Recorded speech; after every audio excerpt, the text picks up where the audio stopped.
Hey guys, I'm attorney Roger P. Foley, and I want to talk to you today about the theft statutes. In recent years, when you had a theft charge, a petty theft, a retail theft, a grand theft auto, there was a license suspension that the state attorney could impose, which would revoke your driver's license for a year. Well, that has changed. I was recently in court. I was just in court the other day, and I've had a lot of theft cases in my 16 years. And as the state attorney was reading the requirements of the plea that my client was taking on this case, he said, okay, his license is going to be revoked. And I, whoa, hang on a second. We didn't discuss that. There was some very small writing. Apparently I missed that small writing. So the state started to say it. I asked the judge if we could recall the case. And over the next 2 hours in open court, I did research. Now, the prosecutor, super nice guy, and he goes, look, Raj, this is mandatory. This is per the statute. And I go, can you show me?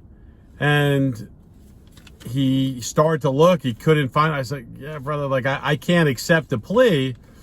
And we haven't even discussed this, right? So meaning normally what happens is before a defendant takes a plea, the state attorney and the defense attorney have a conversation. And during that conversation, this case, it involves some probation and like a 6-month house arrest situation.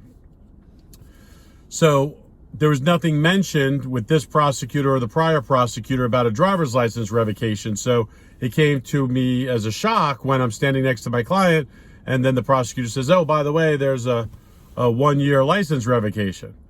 We put it on recall. We're going through it. I can't find anything in the statute about this.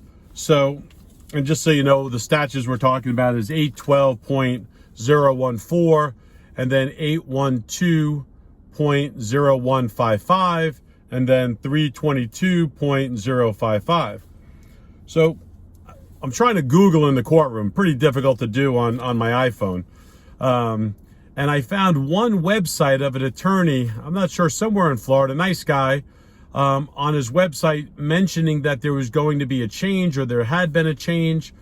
So when I can't find anything else and I'm rushing and I got a judge waiting for me, I go out in the hallway and I call this guy, this attorney. And I wish I knew his name because I'd give him all the praise in the world. And he goes, look, you're definitely on the right track. I wrote something about it.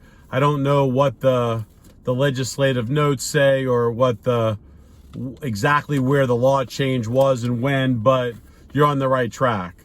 It helped. If it wasn't for that attorney putting that little scintilla of evidence, information on his website, I never would have known to investigate further. So in investigating further, I found Florida Senate in 2019 bill number CS for HB 7125. Takes it all out of the statute. There is no license suspension for theft, grand theft auto, petty theft, misdemeanor theft, except in juvenile cases. There's and I think it's an 812.0155 that the court, in lieu of a sentence on a juvenile case, can suspend the driver's license of a juvenile. Not in adult cases. So when I was in the courtroom, just to kind of finish the story, when I'm in the courtroom, I leaned over to the public defender. I said, hey, do you know anything about this? I've never seen this. And they said, no, the prosecutors have been doing this for the last couple of weeks. And we've been getting a mandatory 1-year suspension on our cases. I go, well, I can't find anything in the statute. Do you know anyone? And they sent a call in, and the public defender tried to help out as well. Ultimately, I found it in HB 7125, and basically the statute's changed. There is no driver's license revocation. So if you are a defendant, or if you're an attorney, a defense attorney, and you've had a case in the last year, since October 2019, you kind of got to go back and look. If you're a defendant and your license is currently suspended based on some sort of theft case in Florida, you need to call your attorney and have them file a modification of sentence, because this is an illegal sentence. You can't suspend someone's driver's license. It's not in the statute. So it was in the statute in like 2016, 15, 14, years prior. But in 2019, towards the end of the year, they changed this. So if you didn't know, now you know. Don't have your license suspended. Talk to your attorney if it's already suspended on a theft charge. Okay? I'm attorney Roger P. Foley. Thanks for listening.